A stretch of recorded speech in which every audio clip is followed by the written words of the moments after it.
tu sangat skeptikal dengan Herbalife. Bukan Herbalife je, macam-macam. Jadi orang yang pertama masuk dan join program adalah isteri saya.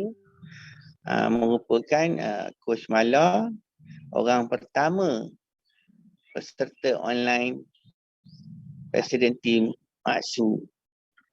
Orang pertama. So, saya dulu banyaklah cabaran kesihatan. Saya sebenarnya aktif dalam sukan dan saya rasa saya sihat. Saya tak gemuk mana pun. Masa itulah rasanya macam tak gemuk mana. Tapi saya ada penyakit. Sebab saya kuat sukan.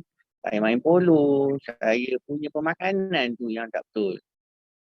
So nak dijadikan cerita, satu hari kuda yang saya tunggang selalu tu mati. Disebabkan heat stroke. Masa tu kita ada musim panas kan. Jadi kuda tu mati masa saya tengah tunggang, dia collapse, jatuh, terus tak ada dah. Then since that saya berhenti lah main polo dan bersukan. So saya punya cara pemakanan tak tukar macam biasa. So lepas 1 bulan, 2 bulan macam tu, saya bangun daripada tidur, dunia ni dah berpusing dan saya tak mampu nak jalan berdiri tegak. Saya terpaksa merangkak, nak pergi toilet tu merangkak. Lepas saya keluar daripada toilet tu, saya cakap dekat isteri saya, something wrong ni, saya kena pergi hospital. Nak pergi check apa ni, benda ni tak patut jadi. Sebab kalau tak cukup tidur, memanglah sebelum tu memang dia tak cukup tidur. Tapi dia tak ada pusing macam ni. Dia pening-pening macam tu je. Ini berpusing. So saya pergilah ke klinik. So pagi tu saya tak makan dan saya tak minum. Sebab kalau nak check apa-apa darah ke, kita kena puasa kan.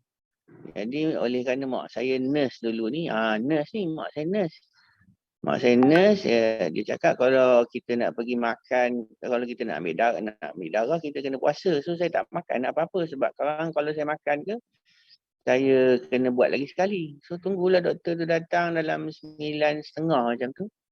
Doktor tu pun datang, tengok BP saya okey, normal. Saya punya darah kencing manis saya, ada kencing manis. Sebenarnya saya pun tak tahu. Saya punya reading masa tu 13. Sugar saya 13. So doktor tu bagi saya ubat kencing manis. Jadi saya cakap saya tak pernah makan ubat ni, saya makan. Lepas tu makanlah, jagalah makan. Jagalah makan, tak adalah makan dah manis-manis. Saya memang tak berapa suka manis sebenarnya. Saya tak suka kuih-kuih manis ni. Saya bukan jenis pemanis. Sebenarnya orang yang sakit kencing manis ni, dia tak suka manis. Dia bukan suka yang manis-manis. Tapi dia tak sedar yang hidden sugar. Benda yang hidden. Contohnya saya dulu kuat minum 100 tu. Jadi saya selalu minum tu setiap hari. Sebab saya ada senaman, saya main naik kuda semua kan. Jadi saya minum tu setiap hari. Tapi selepas saya tak buat senaman, saya tak ada buat exercise, saya tetap minum benda yang sama. Benda tu tak manis mana pun. Bukannya minuman can macam yang lain. Bukan. Tapi kita rasa benda tu sihat. Sebab kita tak ada ilmu. Minum tu untuk replace kita punya sugar. Untuk replace kita punya energy kita, untuk replace kita punya garam yang dah berpeluh. Itulah pahaman saya pada masa itu. Dan kita pun daripada kecil telah diasuh kan, nak kuat kita kena minum M tu. Kita kena minum tu jadi sihat dan kuat. So kita dari kecil dah disalah asuh. So taklah salah siapa, salah kita juga. Pasal kita yang tak nak cari ilmu yang betul kan. So lepas saya dah rasa macam tu, doktor pun bagi, besok tu saya dizzy tu ada lagi. Dizzy tu dia macam mana tau? Dia macam kita nak tengok tapi kita tekan mata kita. dia macam kelabu-kelabu kan. Macam tu, dia tak boleh fokus. So saya cakap, tak boleh jadi ni, masih ada lagi ni. So saya minum sup lah, makan sup dalam malam tu. So the next day tu saya pergilah hospital. Cakap kena pergi hospital ni. Pergilah ke KPJ. Pagi tu cek darah. Masa yang sama saya memang tak makan. Pagi tu sebab nak cek, nak ambil darah. Bukannya daripada 13 dia jadi 17. Dari 13 jadi 17. Bukan makin rendah ni, dah makan ubat diabetes ni. Ni makin tinggi. So doktor kata tak usah risau, dia tahan saya 3 hari. Lepas 3 hari ni kita kawal lah diet kita macam mana. Apa nama kuda kesayangan? Lia nama dia. Lia. Lepas tu saya pun makan makan macam biasalah, hospital punya makanan biasalah. Hospital punya makanan kan semua tak cukup, tasteless. Jadi doktor nasihatkan saya, dia bagi saya jumpa physician. Masa itulah pertama kali apa nama ni, dia ni bagi saya cara-cara nak makan, suku-suku separuh. Tapi orang yang nasihat saya tu pun, dia pun badan dia tak harap. Kan? Jadi saya pun taklah ikut sangat sebab saya tak tahu program macam mana cara nak makan. Kita makan biasa lah, makan dekat kedai, makan apa nama ni, tak minum air manis, jangan minum air buah, tak ada gula. Saya ni dulu perokok tegar. Dulu sebelum 2012. Saya last isap rokok masa 2012. Masa tu last saya sebelum berhenti tu saya isap satu hari 2 ke 3 kotak. Makna 40 ke 60 batang sehari. So saya berhenti tu tak ada apa masalah. Saya kena sakit ni 4 tahun yang lalu. 4 tahun yang lalu. Sorry. 4 tahun. 6 tahun yang lalu. 6 tahun yang lalu. So lepas tu saya rasa saya dah okey lah. Saya buatlah senaman. Doktor kata buat senaman macam biasa. Saya cakap okeylah, saya buatlah senaman. Saya jogging. Benda tak ada dah ni.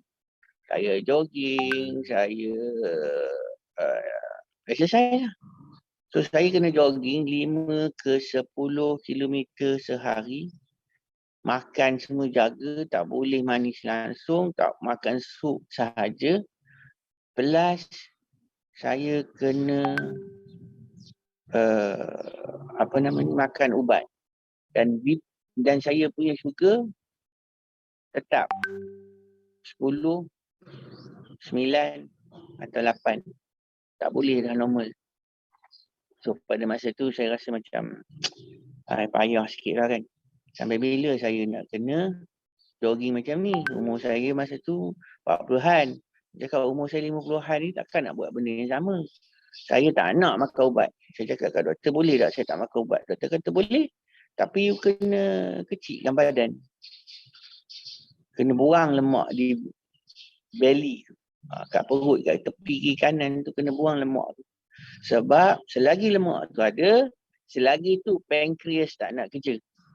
Dia kata pankreas yang keluar insulin tu, dia tahu ada store. Ada tempat store makanan, ada store. Jadi kita nak train pankreas tu keluarkan insulin dengan banyak.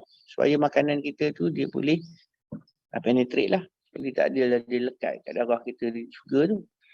So, kena kecilkan. Kalau kecilkan perut tu, dia kata, boleh tak ada makan ubat. Oh, teruk anak kecil perut ni, boleh ke?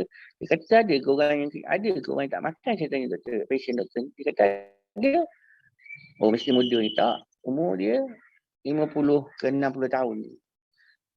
So, dia pesan dekat saya. Saya tanya dia, doktor masa tu, kenapa saya kena diabetes masa umur saya 40-an? Sedangkan saya sukan aktif. Doktor tu jawab, dia kata keturunan awak. Dia kata, kalau ibu, mak saya, itu maknanya doktor kami lah. Doktor keluarga. Mak saya kena diabetes umur 50 ke 60 tahun. Jadi awak ada potensi nak kena 30 ke 40 tahun. Anak awak ada potensi nak kena 20-30 tahun. Cucu awak ada kena potensi nak kena pada umur 10 ke 20 tahun. Dia makin lama itu sebab sekarang kita dengar ada yang baby baru lahir umur seminggu, setahun pun dah kena diabetes because of this. Dan faktor pemakanan juga dia kata. Faktor pemakanan. Dia bukan macam mak kita masak apa kita makan, dia pun makan. Itu yang benda yang sama. Dan sekarang orang tak senaman macam dulu. Orang makan nasi pagi-pagi dulu. Tapi dia bagi sawah pedang. Kita makan nasi. Kita pergi type. Buat posting. Dapatlah. Main komputer. Kita dapatlah penyakit-penyakit tu. Sebab kita tak gunakan apa-apa. So, kencing manis ni dia tak ada age, dia tak ada kira umur. Bila-bila boleh kena. Dan since Alhamdulillah, lepas saya fikirkan saya ni tak boleh jadi macam ni, masa yang sama, bos malam isteri saya, dia bagi saya shake. Kata minum je. Time ni pukul 10 snacking. Time ni pukul ni macam ni kena buat macam ni. Pukul 4 kan snacking. So masa tu saya memang ada restoran, saya pengusaha makanan. Masa tu saya jaga kedai saya sebab staff saya tak ada. So saya makan shake pagi, minum shake tu. Pukul 10.30 saya snacking. Since saya ada kat kedai, saya snacking nasi lemak atau roti canai. Jangan tiru nasi ni. Jadi tengah hari saya makan nasi. Macam biasa, tak ada banjir, tu je. Tak ada banjir. Lepas tu, petang tu saya makanlah goreng pisang lah apa yang betul. Dalam masa seminggu, 2 minggu ke? 2 minggu. 2 minggu ke seminggu macam tu saya tak ingat dah. Pergi lah SAD di KL. Dan saya dah turun 2 kilo. Saya turun 2 kilo dengan bangganya dapatlah best dengan Abang Nasir bagi PT sekarang ada PT ni. PT Nasir ni Abang Nasir bagi saya best turun 2 kilo. Dan dia suruh kongsi. Pada masa itu saya pun kongsi lah. Saya kata saya makan je apa yang patut. Masa-masa yang tertentu saya minum shake. Tapi masa snacking macam tadi pun tak nak datang sini pun kita makan pau imun tu. Lepas tu dia kata, siapa kau ni? Siapa ni ajaran sesat ni? Saya pun gelak. Saya cakap, kenapa orang semua kata macam ni? Saya tak tahu pada masa itu. Saya tak tahu. Supaya yang benarnya macam ni. Kita tak boleh paksa orang. Bos malam tahu saya macam mana. Kalau dia suruh saya macam ni, saya takkan buat. Jadi dia biarkan saya dulu. Dia bagi saya minum shake je dulu. Sampai saya dah suka dah shake dengan teh tu. Dulu saya mana boleh teh orang. Tanyalah perokok. Dia nak minum benda dia mesti nak rasa. Dia tak boleh minum air kosong. Dia tak suka air kosong. Dia tak suka teh. Tak ada gula ni semua dia tak suka. Tak ada rasa. Itu perokok. Bekal-bekal perokok pun sama. Jadi pada masa yang sama saya dah macam biasa. Lepas saya dah makan dan minum shake dengan teh tu. Manis sikit lagi. Manis ni dah rasa. Mulut dah lain. Kalau taruh ekstra je. In fact, kalau shake tu, kalau bubur fiber tu terlebih 1 scoop, dah rasa manis. Ini dah rasa manis sangat dah ni. Sebab kita dah biasa lah, kita dah lain. Itu dia. Lepas saya dah minum tu, yang experience saya lah. Saya hari pertama saya start program masa yang betul-betul start, saya akan ikut meal plan. Masa tu saya cakap dekat wife saya dah turun berat. Saya nak ikut meal plan betul-betul. Saya ikut meal plan betul-betul. Saya berhenti makan ubat. Saya tak cakap kat doktor, jangan tiru kat sini. Sebab saya ada yang nak cek darah tu dengan BP check, saya ada dekat rumah saya. So, dia ada tanda sebenarnya. Kalau kita punya gula dah naik, kita akan rasa lain. Mata tengok pun lain. Kelabu-kelabu sikit. Kita akan rasa benda tu. So, saya ikut meal plan, saya ikut yang betul lah. Makan buah apa semua. Dalam masa 1 minggu pertama, gula saya daripada 10 ke 8 tu, dia turun jadi 7 minggu pertama. Minggu kedua tu dia jadi 6. Dah normal lah. Minggu ketiga tu, dia jadi 5.5 tak salah saya. Jadi hari minggu terakhir, yang last day tu saya kena pergi klinik. Saya cakap, cukup 10 bulan saya kena beli klinik. Saya rasa saya punya ni rosak kot. Saya punya tempat yang cek tu kan sebab pada masa itu takut takkan turun cepat sangat. So saya pergi klinik dengan doktor tengok saya punya sugar 4.5. Dia tengok saya tengok dia. Kenapa doktor? 4.5 dia. Lebih pada normal ni. Awak tak boleh normal. Kenapa tu? Orang by diabetes, kalau dah kena diabetes, dia tak akan turun sampai 4. Bawah 10 tu dah cukup baik dah. 8 ke 7 tu cukup baik. Awak ni macam mana dapat 4/5? Awak buat apa? Saya makan je lah ubat. Awak makan ubat pun tak boleh macam ni. Saya tukar makan je dok. Tak apa lah. Apa pun awak buat je macam ni. Lagi sebulan jumpa saya. Ubat makan tau dia kata. Jadi lepas sebenarnya saya tak makan. Dia tak tahu pun, saya tak nak bagi tahu kat dia. So lepas tu doktor tu, lepas sebulan saya pergi kat doktor tu. Tetap 4.5 ke 4.8 macam tu. Fasting lah. Fasting. So doktor kata macam ni lah. Saya tak berani nak suruh awak berhenti terus. Sebab ubat ni sekarang berhenti kan dia datang. So tak pernah lagi orang buat macam ni. Doktor pun tak pernah buat macam ni. Tapi tak apa. Awak buat macam ni. Awak makan separuh. Awak makan ubat tu separuh. Potong 2. Lepas tu dia kata lepas 2 minggu awak try makan 1 hari. 1 hari tak usah makan. 1 hari makan, 1 hari tak usah makan. Sampai lepas cukup hujung bulan ni datang balik. Sebenarnya saya tak makan pun ubat tu. Kan doktor tak tahu. Okey lah, saya cakap okey je. Doktor ni orang cakap tak makan kan dia bising.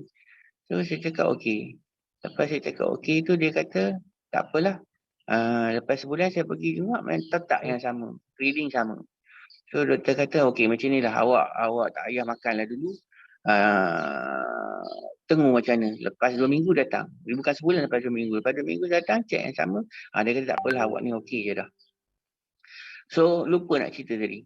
Sebelum lepas saya mula-mula kena simptom diabetes tu, saya ingat sebulan lepas tu, saya punya BP naik.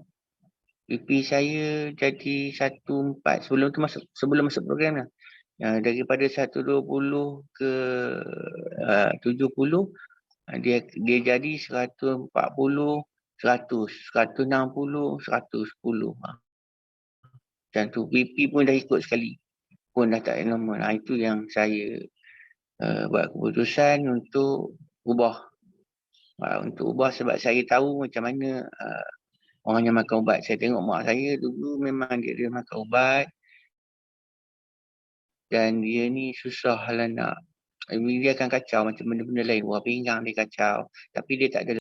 Mak saya dia akan kacau. So, ya betul. BP kalau tinggi tu mesti something wrong. Sebab kita ni, saya rasa saya makan benda taklah yang tak sihat sangat. Saya rasa pada masa itu. Tapi kita tak tahu sebab banyak. Saya kata saya tak suka garam. Saya tak suka ikan masin. Saya tak suka ikan masin. Saya tak suka sambal belacan. Saya tak suka kuih-kuih manis. Tapi benda ni datang kat saya. Jadi sebenarnya kadang-kadang kita tak tahu. Banyak benda-benda yang kita makan tu high in sugar dengan salt, dengan sodium. Contohnya banyak orang suka sauce. Sauce, tomato sauce, chili sauce. Itu sangat-sangat tinggi sugar dengan garam. Sebab dia nak potong rasa masam. You tahu tak sauce tu? Tomato sauce. Tomato sauce tu buat pada betik. Tomato tu sikit je. Semuanya betik muda. Betik muda yang kelat, yang pahit, semua rasa ada. Tapi dia rasanya sedap. Lepas dia dah bubur sugar dengan salt. Jadi benda-benda macam ni kita kena tahu lah. Jadi dalam ilmu-ilmu ni, saya dapat masuk program, masuk dalam program, baca buku sana, baca sini sikit. Itulah dia antara perkongsian saya hari ini. InsyaAllah. Kan, luar biasa. Jelas sangat kan. Bayangkan sekiranya kita dapat customer ataupun adik-beradik kita yang kita rasa dia mesti menolak ajakan kita kan. So macam contohnya Abang Amin, saya biasa panggil Abang Amin kan. Coach Azmin ni. Mula-mula memang Coach Mala rasa macam nak cerita ke tak sebab produk kan banyak terjual dekat luar. Kak Mala risau nak cerita dengan suaminya kan. Risau. Jadi takut tak nak ke kan. So bayangkan untuk mengelakkan Kak Mala ni risau, Kak Mala kat malam bancuh dan just minum pagi bergeda-geda je. So sampailah Abang Amir sendiri rasa badannya. So kadang-kadang kita ni bila kita dah tahu orang tu macam tak nak sarapan pagi dengan Sheikh Herbalife ni, kita jangan memaksa, tetapi kita buat dia terpaksa dalam rela. Dia terpaksa rela untuk stay menjadi product lover sampai sekarang ni. Masya Allah, tahniah, dan sampailah qualified vacation Herbalife untuk 2021 ni. Tahniah Abang Amir. Saya rasakan highest energy Coach Amir qualify free vacation dekat apa ni, bersama-sama dengan Herbalife Nutrition ni, kerana pindah dekat The Heaven kalau tak silap saya. So saya rasa memang itulah Nora, Syaida semua kena pindah The Heaven saya rasa. Kan? Dan yang lain-lain tu Kak Aida, Ustaz Fuad semua tu kan. InsyaAllah memang highest energy nanti. Sebab kita akan bergeda-geda kat sini. Alright, terima kasih Abang Amir bagi semangat dekat sahabat-sahabat yang lain, sebab mungkin ada dekat sini kan, ada yang adik-beradik ada cabaran kesihatan macam Abang Amir ni, diorang rasa macam teragak-agak nak bagi diorang sarapan pagi dengan shake ni, takut nanti rosak berpinggang. Kan, tengok Coach Amir sampai sekarang ni mantap lagi kan, tak nampak pun umur gitu-gitu. 24 yang forever sama sebaya dengan Maksu kan. Masya Allah. Okay, alhamdulillah terselip pula nama pindah event. Okay, Ustaz Fuad dah ada dah rumah. Okay, Masya Allah. Alright, so ramai tadi saya ternampak dekat dalam ruang chat tu orang kuat get the star dengan kembara. Okay, this is salam kenal semua, our coordinator kita Coach Amir, tapi hari ni Coach Amir tak bertugas. Hari ni dia belum bertugas lagi sebagai coordinator. Event kita yang tak lama lagi 4 hari bulan 12 ni. Siapa excited boleh tulis dekat ruang chat tu. Saya excited. Masya Allah, tak sabarnya nak peluk kat Tini.